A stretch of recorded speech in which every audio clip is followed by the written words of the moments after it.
그 여자, 아직 숨 안 끊어졌어요? 수술은 꼭 시켜야 해요. 유서도 받아야 하니까. 그러면 그 돈, 드디어 내 손에 들어오는 거죠. 문틈 사이로 흘러나온 며느리의 목소리가 장명자의 숨을 앗아갔습니다. 초인종을 누르려던 손이 허공에서 멈춰섰고 손끝에서 서서히 힘이 빠져나갔습니다. 귀를 의심했지만 그 익숙한 음색은 분명 수진이의 것이었습니다. 이름은 장명자. 올해 65. 며칠 전 심장 판막 수술 일정을 잡고 병원을 나선 직후였습니다. 몸보다 마음이 더 무거운 시간, 아들 민수의 얼굴이 보고 싶었습니다. 그래서 마지막 힘을 내어 서울로 올라왔고, 이제 막 아들네 집 현관 앞에 도착한 참이었습니다. 하지만 그때 들려온 며느리의 대화는 모든 믿음을 무너뜨렸습니다. 유서, 돈, 숨이 끊어지는 타이밍. 그 말의 조각 하나하나가 쇳덩이처럼 가슴 위에 내려앉았고 숨조차 쉬기 힘들었습니다. 현관문 앞에서 그녀는 망설였습니다. 벗겨진 페인트 자국 하나에도 눈물이 맺혔고 입술을 깨물며 울음을 삼켰습니다. 딸도 아닌 아들의 아내가 이런 말을 할 줄은 상상도 못했기 때문이지요. 무엇보다 그 순간 떠오른 얼굴은 민수가 아닌 손녀 예진이었습니다.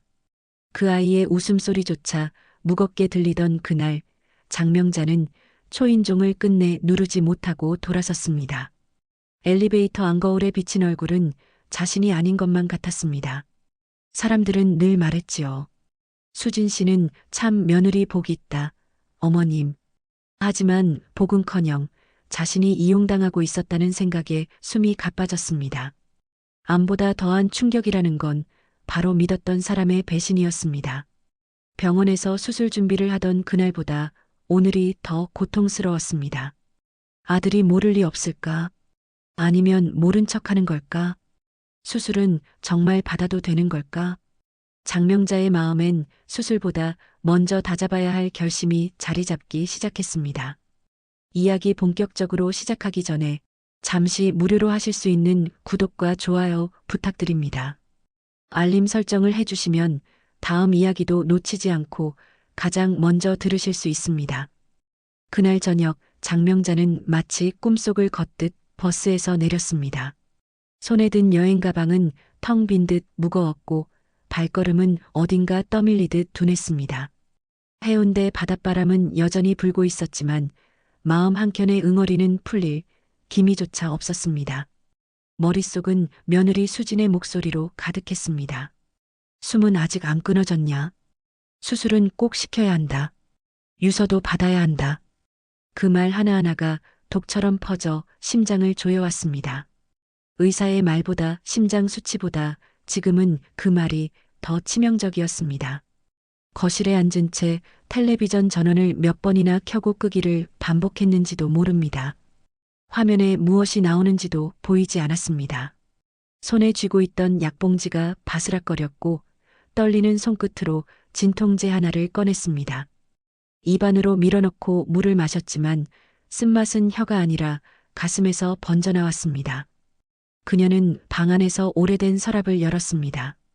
거기엔 남편이 쓰던 낡은 수첩이 하나 들어 있었습니다. 몇 년째 열어보지 않았던 그 수첩 속에는 전화번호 몇 개가 적혀 있었지요. 그중 하나 한수경 간호사이라는 이름이 눈에 들어왔습니다. 명자는 손끝으로 그 이름을 쓰다듬으며 조용히 중얼거렸습니다. 서울대 병원 때 같이 일했던 그 친구, 지금도 연락이 될까? 그녀는 천천히 휴대전화를 꺼내 번호를 눌렀습니다. 첫 번째, 두 번째 신호음이 지나고 익숙한 목소리가 들려왔습니다. 장명자 씨? 어머 세상에. 이게 얼마만이야? 무슨 일이야? 명자는 자신의 목소리가 떨리는 걸 느꼈습니다. 수경아, 부탁 좀 할게. 며느리 수진에 대해 좀 알아봐 줄 수 있을까? 그 말은 말문을 막는 질문이었지만 수경은 조용히 대답했습니다. 알겠어. 너 그렇게까지 말한 거 처음이네. 뭔지는 모르겠지만 천천히 말해줘. 그날 밤 명자는 겨우 숨을 돌리며 다짐했습니다. 이건 단지 며느리에 대한 분노가 아니었습니다. 자신의 생을 걸고 마지막으로 지키고 싶은 것, 그건 존엄이라는 이름의 사랑이었기 때문입니다. 그리고 그 사랑의 이름 속엔 아들 민수도 손녀 예진도 지금까지 속아온 시간조차도 포함되어 있었습니다. 이틀 뒤 한수경으로부터 전화가 걸려왔습니다. 목소리는 낮았고 망설임이 섞여 있었습니다. 명자 씨, 지금 이야기할 수 있어요? 장명자는 조용히 고개를 끄덕였습니다. 응, 나 듣고 있어. 한수경은 숨을 한 번 들이쉬고 나서 담담하게 말을 이어갔습니다. 수진 씨, 이상한 기록들이 있어요. 보험 사기 혐의로 조사를 받은 적이 있었고 이름도 개명했어요.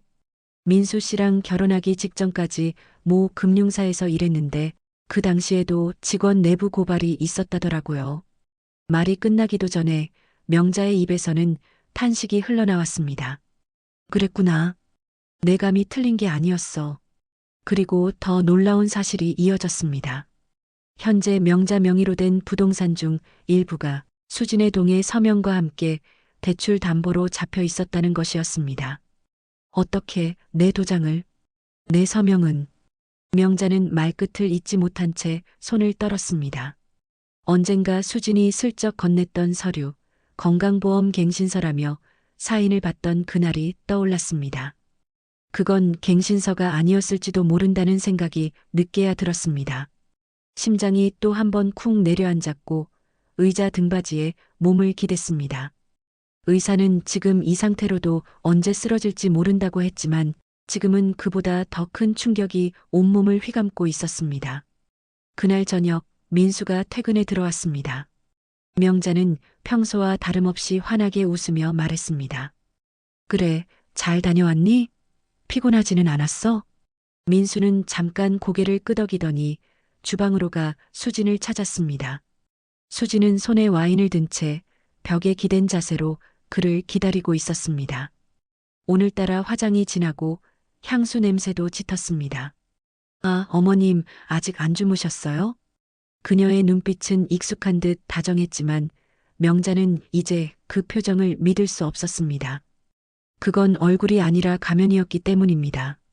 명자는 조용히 눈을 감았습니다. 이 집의 벽지, 식탁, 그리고 수진의 목소리까지 모든 게 하루아침에 낯설어졌습니다. 자신이 살고 싶은 집이 아니라 자신을 없애고 싶은 사람들이 있는 공간이 되었다는 사실이 아팠습니다. 그날 밤 명자는 수술 결정을 다시 원점으로 되돌렸습니다. 죽음을 받아들이는 것이 두려워서가 아니라 이대로 끝낼 수는 없다는 생각 때문이었습니다. 무너진 신뢰는 더 이상 남겨둬선 안 될 병이었습니다. 다음 날 오전 병원에서 전화가 걸려왔습니다. 수술 일정 확정과 관련한 확인 전화였습니다. 장명자는 수화기를 든 채 한동안 아무 말도 하지 못했습니다. 간호사는 조심스럽게 다시 물었습니다. 장명자 환자분 맞으시죠? 수술 동의서 서명 여부 때문에 연락드렸습니다. 그제야 명자는 천천히 입을 열었습니다. 아직 서명하지 않았어요. 조금만 시간을 더 주시겠어요? 간호사는 이해한다는 듯 고개를 끄덕였고 명자는 수화기를 내려놓은 뒤 한참 동안 정지된 사람처럼 앉아 있었습니다. 수술 여부를 고민하고 있는 게 아니었습니다. 지금 그녀의 머릿속에는 이 삶을 어떻게 마무리할 것인가에 대한 근원적인 질문이 있었던 겁니다. 자신이 수술을 받아 살아남는다면 이 집에서의 삶은 다시 되돌릴 수 있을까요? 수진을 모른 척하며 살아갈 자신은 없었습니다. 그렇다고 민수에게 모든 걸 털어놓기엔 아들이 받을 충격이 너무 클 것 같았습니다. 그 애는 약한 아이였습니다. 어릴 적에도 그렇고 지금도 변함없었습니다. 명자는 그날 오후 단골 법무사에게 전화를 걸었습니다. 작은 기침을 하고 목소리를 가다듬은 뒤 말을 이었습니다. 혹시 유언장 작성 좀 도와주실 수 있을까요? 법무사는 잠시 침묵한 뒤 조용히 물었습니다. 수술 전에 준비하시는 건가요? 명자는 그 질문에 웃지도 못하고 대답했습니다. 아니요. 수술을 하지 않기로 했습니다. 제가 이 생을 어떻게 정리할지 제가 결정해야 할 것 같아서요. 전화가 끝난 뒤 명자는 책상 앞에 앉아 오래된 수첩 하나를 펼쳤습니다. 맨 마지막 페이지엔 손녀 예진이 유치원 때 써준 짧은 편지가 테이프로 붙어 있었습니다. 할머니 사랑해요. 우리 오래오래 같이 있어요. 그 문장을 본 순간 명자의 눈가엔 눈물이 고였습니다. 그 아이는 아무것도 모르고 있었습니다. 할머니가 이 집에 머무르며 마음속으로 얼마나 많은 결정을 하고 있는지, 그리고 그 결정이 누군가에겐 원망이 될 수도 있다는 것을요. 하지만 한 가지는 분명했습니다. 누구의 인생이든 마지막 장을 덮는 건 스스로여야 한다는 것이지요. 그저 연장된 시간이 아닌 스스로 선택한 삶의 마무리. 명자는 그 사실을 아주 오래전에 남편의 장례식장에서 깨달았던 기억을 떠올렸습니다. 밤이 되자 수지는 다시 다정한 얼굴로 다가와 말했습니다. 어머님, 혹시 내일 병원 같이 가드릴까요? 내가 동의서 대신 드릴 수도 있는데. 명자는 그녀의 얼굴을 바라보며 조용히 웃었습니다. 괜찮아요. 이젠 혼자 결정할 수 있어요. 그리고 그 웃음 속엔 그 누구도 넘볼 수 없는 깊고 단단한 결심이 담겨 있었습니다. 유언장 초안을 완성한 날, 장명자는 바다 쪽으로 난 찻집에 조용히 자리를 잡았습니다. 머그잔에 담긴 연한 홍차향이 바람을 타고 퍼졌고 유리창 너머로는 잔잔한 파도가 느릿하게 밀려오고 있었지요. 그녀는 종이 위에 몇 번이고 이름을 써보다가 다시 지우고 고쳐 적기를 반복했습니다. 첫 문장은 이렇게 시작했습니다. 민수야, 너는 모를지도 모르겠지만 엄마는 너를 무척이나 사랑했단다. 그리고 둘째 문장은 다르게 이어졌습니다. 그 사랑이 너를 위해 침묵이 되어야 했던 시간이 있었다는 걸 언젠가 이해할 수 있을까? 장명자는 자필 유언장에 세 가지를 담았습니다. 하나는 자신의 남은 예금과 보험금을 손녀 예진 앞으로 분할해 남기는 일. 또 하나는 본인의 명의로 되어 있던 아파트와 상가 소유권을 기부 유언으로 변경하는 것이었습니다. 그리고 마지막 한 줄, 민수에게는 어떤 책임도 지우지 말라는 요청이 조용히 적혀 있었습니다. 그녀는 재산을 정리하면서도 분노나 복수심은 최대한 배제하고자 애썼습니다. 마음 한편엔 여전히 아들이었다는 이유만으로 믿고 싶었던 감정이 있었기 때문이었습니다. 수진의 일은 수진의 일로 남기고 민수는 민수대로 살아가야 한다는 게 그녀의 마지막 바람이었지요. 그날 저녁 수진은 뜻밖의 제안을 했습니다. 어머님, 수술 관련 보험 상담을 한번 받아보실래요? 저희 회사랑 연계된 상품이 있는데 만약 수술을 안 하시면 환급 조건이 있대요. 그 말에 명자는 잠시 눈을 감았습니다. 이제는 다 보여요. 무엇을 노리고 어디까지 계산하고 있는지. 하지만 그 자리에서는 아무 말도 하지 않았습니다. 그저 고개를 끄덕이며 대답했지요. 그래요. 알아보죠. 민수는 여전히 바빴습니다. 평일엔 얼굴 보기도 어려웠고 주말이 되면 대충 인사만 나누고 다시 방으로 들어가 버렸습니다. 그 무심함이 다행이기도 했습니다. 아들이 엄마의 결심을 모르고 있다는 사실이 오히려 명자에겐 위안이 되었던 것입니다. 며칠 후 유언장 공증을 마친 명자는 작은 종이 봉투에 복사본을 넣어 서랍 맨 아래에 넣어두었습니다. 그 옆에는 민수가 유년 시절 그린 가족 그림이 있었습니다. 그림 속 엄마는 분홍색 원피스를 입고 있었고 아빠는 웃고 있었으며 민수는 해바라기처럼 활짝 웃고 있었습니다. 그 그림 한복판에 적힌 단어는 우리 가족이었지요. 명자는 봉투를 꺼내다 말고 잠시 손을 멈췄습니다. 그리고 혼잣말처럼 중얼거렸습니다. 이 모든 건 침묵으로 남기겠습니다. 그것이 나의 마지막 유산이라면 기꺼이 안고 가야겠지요. 어느 날 밤 장명자는 잠이 오지 않아 거실로 나왔습니다. 물 한 잔을 따르려다 부엌에서 휴대전화를 붙잡고 낮은 목소리로 통화하는 민수의 모습을 보게 되었지요. 평소엔 조용하던 민수였지만 그날은 왠지 다르게 보였습니다. 그렇게까지 해야 해? 수진, 엄마 명의로 된 그 집, 당신이 담보로 잡은 거 나중에 어떻게 설명할 건데? 아니, 난 몰랐다고 말할 수 없어. 지금이라도 정리하자. 민수의 목소리는 낮았지만 분명 떨리고 있었습니다. 그 말에 수진이 뭐라 대답했는지는 들리지 않았습니다. 다만 잠시 후 민수는 고개를 떨군 채 식탁에 앉아 두 손으로 얼굴을 감싸쥐었습니다. 장명자는 조용히 뒤로 물러났습니다. 들키지 않기 위해, 자신의 존재를 숨기기 위해 숨소리조차 내지 않았습니다. 그리고 그 밤 오랜만에 민수가 먼저 명자의 방을 두드렸습니다. 엄마, 주무셨어요? 아니, 이제 막 누우려던 참이야. 왜?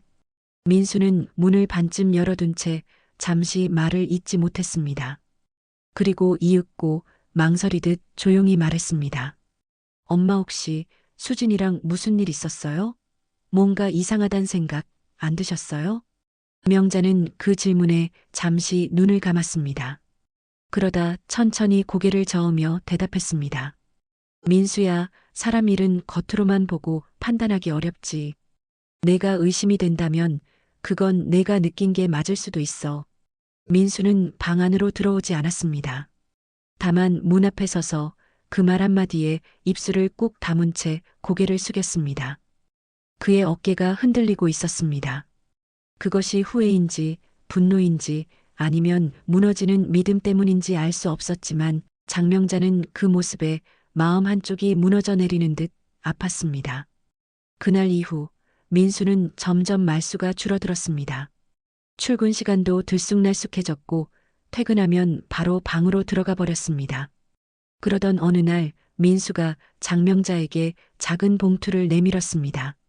엄마, 이거 내 명의로 돼 있던 계좌 정리했어요. 아무래도 수진이 내 이름으로도 뭘 좀 해놨더라고요. 명자는 봉투를 받아들고도 열어보지 않았습니다. 고맙다. 그걸로 됐어. 민수는 조용히 앉아 있다가 불쑥 이렇게 말했습니다. 엄마, 미안해요. 그동안 내가 너무 무심했던 것 같아요. 수진 말만 믿었어요. 엄마가 얼마나 힘드셨는지 이제야 알겠어요. 그의 눈엔 눈물이 고여 있었습니다. 그 눈물을 보며 명자는 비로소 알게 되었습니다. 민수도 결국 사랑을 알고 있는 아이였다는 것을요. 단지 그 마음을 너무 늦게 꺼낸 것뿐이었습니다. 그날 밤 명자는 민수의 등을 천천히 두드려 주었습니다. 이 아이는 여전히 아들이었고 여전히 품고 싶은 존재였습니다. 그것만은 어떤 배신이나 오해로도 달라질 수 없는 것이었지요. 늦은 오후 민수는 출근하지 않고 집에 머물렀습니다. 거실 소파에 앉아 노트북을 열고 뭔가를 조용히 검색하던 그는 이따금 한숨을 쉬며 머리를 감싸쥐었습니다. 장명자는 부엌에서 조용히 그 모습을 지켜보며 입술을 꾹 다물었습니다. 얼마 후 현관문이 열리고 수진이 들어왔습니다. 그녀는 밝은 목소리로 말했습니다. 어머님, 예진이 어린이집 잘 다녀왔어요. 민수 씨, 웬일이야? 오늘 회사 안 갔어? 민수는 수진을 똑바로 바라보았습니다. 얼굴에선 더 이상 미소가 없었고 입술은 단단히 다물려 있었습니다. 나 오늘 회사에 사표 냈어. 그리고 어제 내 노트북 열어봤어. 그 말에 수진의 표정이 순간 굳어졌습니다. 얼굴은 여전히 웃고 있었지만 눈빛이 달라졌습니다. 뭘 봤는데? 민수는 조용히 종이 한 장을 내밀었습니다. 거기엔 명자의 인감도장이 찍힌 대출 계약서 사본이 복사되어 있었습니다. 계약일, 서명 위치, 공동명의 문구까지 또렷하게 드러나 있었습니다. 이거 엄마가 사인한 거 아니야. 당신이 날 속인 거야. 수지는 그제야 숨을 크게 내쉬며 종이를 빼앗아 구깃구깃 접어버렸습니다. 그리고 나직하게 말했습니다. 그래. 맞아. 나야. 내가 했어. 근데 그게 그렇게 큰 죄야? 어차피 어머님 혼자 사셔. 그 돈 결국 다 우리가 쓰게 될 거잖아. 그 순간 장명자는 조용히 방에서 나왔습니다. 정숙한 걸음으로 거실로 다가오던 그녀는 수진과 눈을 마주쳤습니다. 그건 내가 정할 일이 아니야. 그 돈은 내 인생의 결과고 내 아이에게 남기고 싶었던 것이야. 수진은 당황한 듯 고개를 돌리더니 억지 웃음을 지었습니다. 어머님, 이건 오해예요. 제가 좀 실수를. 명자는 단호히 말을 끊었습니다. 실수는 처음 한 걸 말하는 거야. 넌 반복했어. 서류 위조, 명예 도용, 아들까지 속였지. 그건 실수가 아니라 계획이라고 하는 거야. 수지는 잠시 침묵에 빠졌습니다. 그녀는 말없이 거실 중앙에 앉더니 머리를 감쌌습니다. 민수는 그 모습을 보고도 아무 말 없이 서 있었습니다. 한참 뒤 수지는 낮게 중얼거렸습니다. 나는 그냥 더 나은 삶이 필요했어요.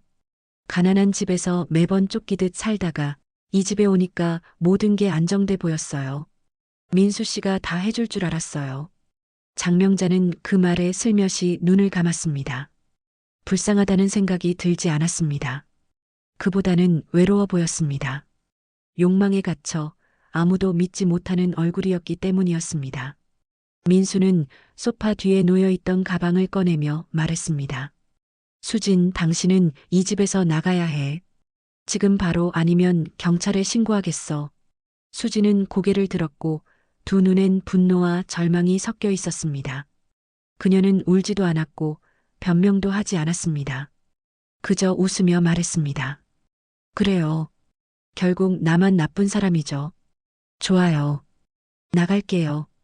당신들끼리 잘 살아보세요. 그리고는 자신의 가방을 챙겨 아무 말 없이 집을 나섰습니다. 문이 닫히는 소리는 유난히 무겁고 길게 울렸습니다. 그날 밤 민수는 장명자의 무릎에 머리를 기대고 말했습니다. 엄마 미안해요. 나는 아무것도 몰랐어요. 장명자는 아들의 머리칼을 조용히 쓰다듬었습니다. 괜찮다. 내가 울고 있는 걸 보니까 아직은 괜찮다는 생각이 드는구나. 수진이 떠난 지 일주일이 흘렀습니다. 집은 조용했고 오랜만에 들리는 시계 초침 소리가 유독 또렷하게 들렸습니다.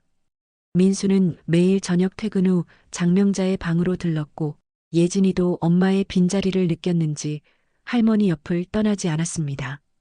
장명자는 여전히 병원 수술 예약을 하지 않았습니다.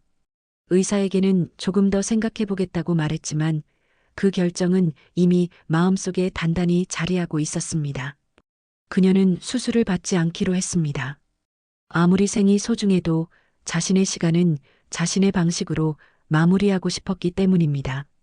그날 밤 장명자는 민수를 거실로 불렀습니다. 테이블 위에는 미리 준비해둔 유언장의 원본이 놓여 있었고 옆에는 손편지 한 장이 놓여 있었습니다. 민수야, 엄마는 이제 모든 걸 정리하려고 해. 내가 살아온 인생에서 너는 가장 큰 기쁨이었고 가장 큰 걱정이기도 했어. 그렇지만 이제는 걱정하지 않으려고 해. 내가 울던 그날 밤 엄마는 확신했거든. 아, 이 아이가 드디어 자랐구나. 엄마 없어도 혼자 서 있겠구나. 편지를 다 읽은 민수는 고개를 숙인 채 한참을 말이 없었습니다. 그리고 이내 고개를 들어 조용히 말했습니다. 엄마, 아직 우리랑 조금 더 있어줘요. 그게 꼭 수술이 아니더라도 그냥 같이만 있어줘요. 장명자는 미소를 지으며 고개를 저었습니다. 그 마음만으로 충분하다고 말하고 싶었기 때문입니다.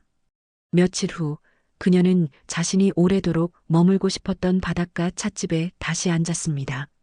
창밖에는 아이들이 뛰어놀고 있었고 바람은 부드럽게 커튼을 흔들고 있었습니다. 그녀는 창문을 조금 열고 그 바람을 맞았습니다. 오늘은 참 고요하네요. 몸도 마음도 다 편하네요. 그녀는 조용히 눈을 감았습니다. 긴 삶의 페이지를 덮는 마지막 장이 찾아오고 있었고 그 마지막은 누구의 손도 아닌 스스로 선택한 것이었습니다.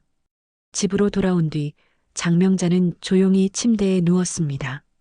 예진이가 가져온 그림책을 가슴 위에 올려두고 천장을 바라보며 웃었습니다. 며칠 후 민수는 어머니의 방에서 고요한 숨결을 느꼈습니다. 그녀는 평온한 얼굴로 잠들어 있었고 책상 위에는 마지막 문장이 적힌 쪽지가 놓여 있었습니다. 사랑은 증명하지 않아도 느껴지는 거란다. 내가 내 곁에 오래 머물진 못하지만 그 마음은 끝까지 머물 거야. 장명자는 그렇게 자신의 마지막 선택을 마무리했습니다.